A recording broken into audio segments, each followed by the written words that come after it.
Izin berbagi praktik baik ya, Bapak Ibu. Di sini saya mengambil mata pelajaran pendidikan Pancasila.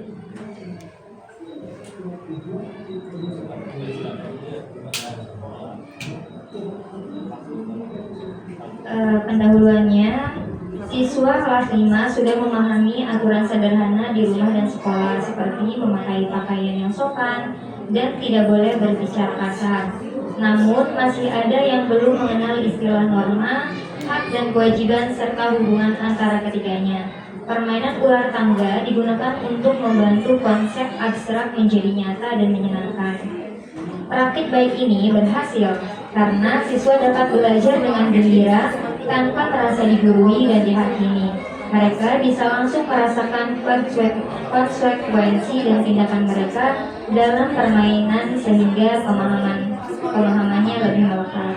Nah, tantangan yang dihadapi yaitu materi di buku masih terasa membosankan dan terlalu banyak teks. Yang kedua, siswa kesulitan membedakan antara hak dan kewajiban. Misalnya, mereka berpikir bahwa hak adalah sesuatu yang harus didapatkan tanpa memerlukan apa-apa. Yang ketiga, konsekuensi siswa mudah dialihkan jika pembelajaran hanya berupa ceramah. Keempat, siswa belum mampu menghubungkan aturan dengan nilai norma di baliknya.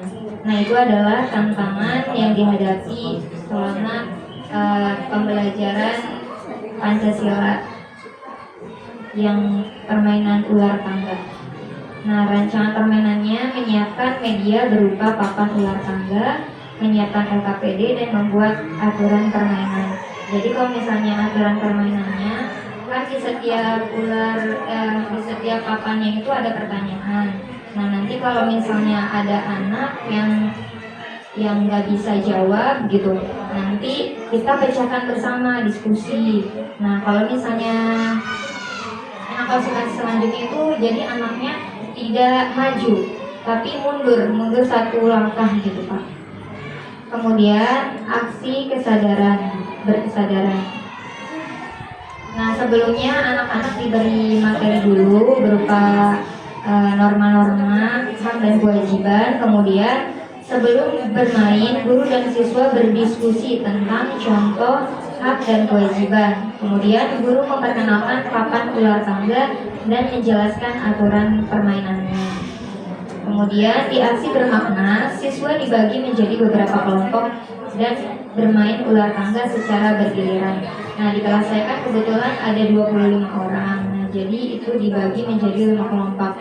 Jadi satu kelompok bermain.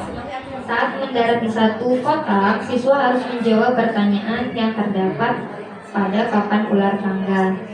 Kemudian aksi menggembirakannya, seluruh kelas aktif bersorak-sorai mendukung teman-temannya.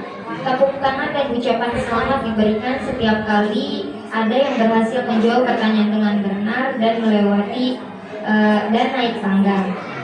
Kemudian kesalahan jawaban tidak dihukum, tetapi menjadi bahan diskusi dan belajar bersama. Kemudian pemanfaatan digitalnya, yang pertama speaker mini. Jadi selama permainan itu diiringi dengan musik-musik gitu ya. Kemudian handphone atau gawai untuk mendokumentasikan momen-momen sulit selama permainan. Kemudian saya menggunakan Canva untuk mendesain papan ular dan membuat LKPD-nya. Nah, di sini ada beberapa refleksi dari anak-anak ya. Yang pertama, bermain ular tangga seru sekali. Kemudian, aku jadi tambah paham tentang norma, hak dan kewajiban.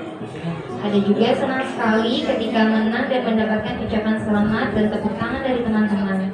Seru banget papan ular tangganya untuk saya ya Bu. Itu adalah beberapa contoh refleksi dari anak-anak. Kemudian refleksi saya, game based learning sangat powerful untuk siswa kelas 5 Abu Baida. Semua siswa yang biasanya pasif menjadi aktif dan antusias menunggu giliran. Yang kedua, banyak siswa yang sudah bisa memberikan contoh norma agama, kesusilaan dan kesopanan. Terus manajemen waktu perlu diperketat karena antusiasme siswa membuat permainan berlangsung lebih lama dari yang direncanakan.